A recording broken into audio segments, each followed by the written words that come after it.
नमस्कार। Good morning. सभी विद्यार्थियों का हार्दिक स्वागत। प्रिय विद्यार्थियों, आज हम चर्चा करेंगे रिसर्च मेथोडोलॉजी, शोध पद्धति।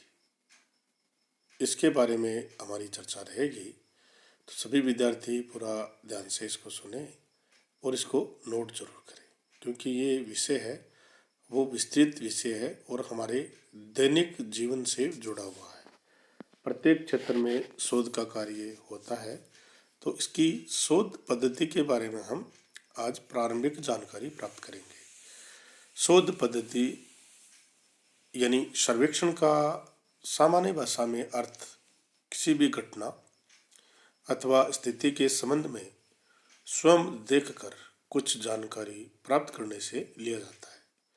सर्वेक्षण का हम अगर सामान्य भाषा में अर्थ लें तो किसी भी घटना है अथवा स्थिति है आदि के संबंध में हम खुद देखकर कुछ जानकारी प्राप्त करते हैं, उससे हम सर्वेक्षण को का अर्थ ले सकते हैं।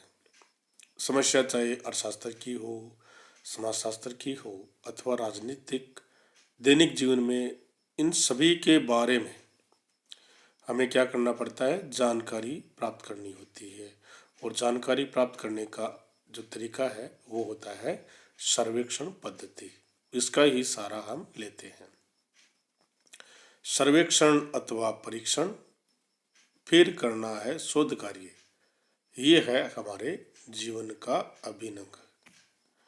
नवीन ज्ञान की प्राप्ति के लिए किए गए किसी भी व्यवस्थित प्रयत्न को हम शोध अथवा अनुसंधान कहते हैं। नवीन ज्ञान की जब प्राप्ति के लिए हम किसी भी व्यवस्थित प्रयत्न करते हैं, तो व्यवस्थित प्रयत्न को हम शोध या अनुसंधान कहते हैं। यानी any systematic effect to gain new knowledge is called research. Research में अगर हम सांख्यिकीय विधियों का प्रयोग करते हैं तो इसे सांख्यिकीय अनुसंधान कहते हैं। इस परिप्रेक्ष्य में किसी भी समस्या के व्यवस्थित विधि अथवा उद्देश्य से हम हल करने का प्रयत्न करते हैं, तो हम उसे अनुसंधान कह सकते हैं। दूसरे शब्दों में अनुसंधान का अर्थ समस्या कोई स्पष्ट कर, कोई भी समस्या है उसको हम स्पष्ट कर उसमें संबंधित तथ्यों का संकलन करना, उनका समालोचनात्मक दृष्टिकोण से विवेचन करना, फिर उनके आधार पर किसी निर्णय पर पहुंचना ही अनुसंधान कहलाता है। किसी भी ज्ञान की शाखा में नवीन तथ्यों की खोज के लिए सावधानी पूर्वक किए गए अन्वेषण या जांच पड़ताल को भी हम अनुसंधान की संज्ञा दे सकते हैं। शोध एक वैज्ञानिक योजना है जिसका उद्देश्य तथ्यों की क्रमबद्धता तथा उनमें संबंधों का विश्लेषण कर संभावित नियमों का प्रतिपादन करना शामिल होता है। शोध एक वैज्ञानिक विधि है और जिसका उद्देश्य क्या है, जो भी तथ्य हम इकट्ठा करते हैं उनको क्रमबद्ध और उनका संबंधों का उन विश्लेषण करके संभावित नियमों का प्रतिपादन करना इसमें शामिल है। इन सब के विश्लेषण के उपरांत हम इस निष्कर्ष पर पहुंचते हैं कि शोध एक वैज्ञानिक योजना है। शोध में सब जो कार्य जो किया जाता है वो सिस्टमेटिक ढंग से किया जाता है और शोध में क्रमबद्ध विधियों का प्रयोग किया जाता है। शोध के द्वारा नवीन ज्ञान का प्रतिपादन किया जाता है। तो इस प्रकार से शोध जो है वो एक वैज्ञानिक विधि है और इसमें जो कार्य किया जाता है वो सिस्टमेटिक ढंग से किया जाता है। तथ्यों को हम सिस्टमेटिक ढंग से एनालिसिस करते हैं और एनालिसिस करने के बाद उनको राइटिंग में लेते हैं।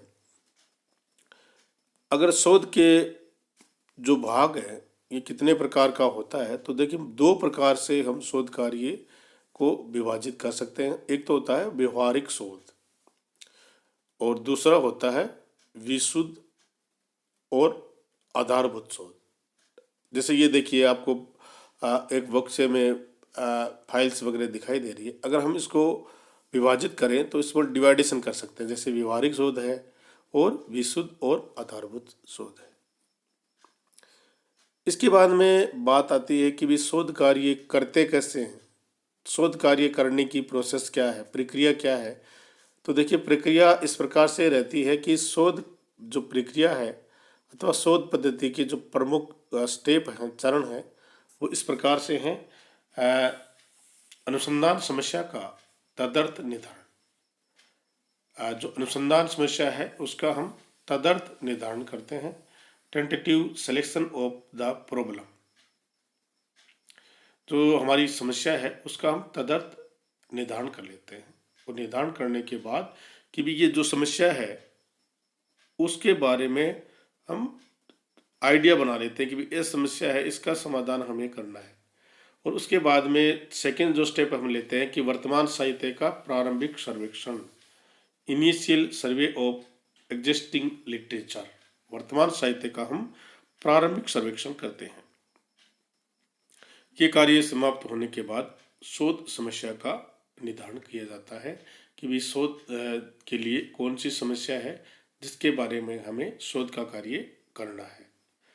ये जब कार्य आपका समाप्त हो जाता है तो उस समस्या से संबंधित लिटरेचर का अध्ययन किया जाता है। इसकी स्टडी, व्यापक अध्ययन इसमें किया जाता है कि इसके संबंध में पूर्व में जो शोध कार्य किए गए थे उसके रिजल्ट्स क्या रहे थे, और इसके संबंध में हम विस्तृत अध्ययन जरूर करते हैं।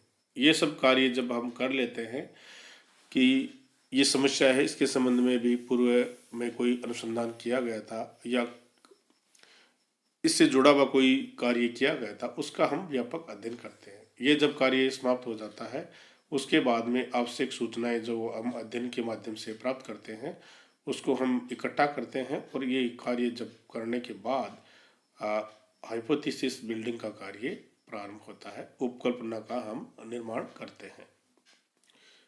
ये जब कार्य आपका समाप्त हो जाता है तो उसके बाद में आता है मेथड, सैम्पलिंग जो मेथड है उसका निर्धारण इसके बाद में किया जाता है कि सैंपल साइज आपका क्या रहेगा, सैंपल का जो एरिया क्या आपका क्या रहेगा, मेथड कौन कौन सी सैंपल के लिए आप यूज करेंगे, इसके बारे में डिसाइड किए जाते हैं। और ये डिसाइड होने के बाद हम डाटा का कलेक्शन करते हैं, जो हमें आंकड़े चाहिए उन आंकड़ों का हम कलेक्शन करते हैं।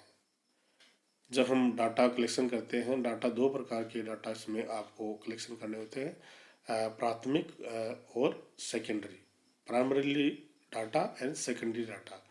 ये डाटा जब आप कलेक्शन कर लेते हैं उसके बाद में समंकों का क्या करते हैं, विश्लेषण करते हैं, एनालिसिस ऑफ डाटा, डाटा का संकलन करने के बाद उनका एनालिसिस करते हैं। अलग अलग प्रकार के टेस्ट का यूज हम इसमें करते हैं ताकि जो हमारा रिजल्ट है वो सही हो, बहुत ही सटीक रिजल्ट्स हमारा मिले, इसके लिए हम एनालिसिस करते हैं। उसके बाद में जो कार्य होता है वो होता है परिकल्पना परीक्षण, टेस्टिंग ऑफ हाइपोथेसिस। हाइपोथेसिस की जो टेस्टिंग है वो इस टेस्टिंग हम करते हैं। जो हाइपोथेसिस हमने बिल्डिंग की थी, निर्माण जब किया था, उस हाइपोथेसिस का टेस्ट इसमें होता है।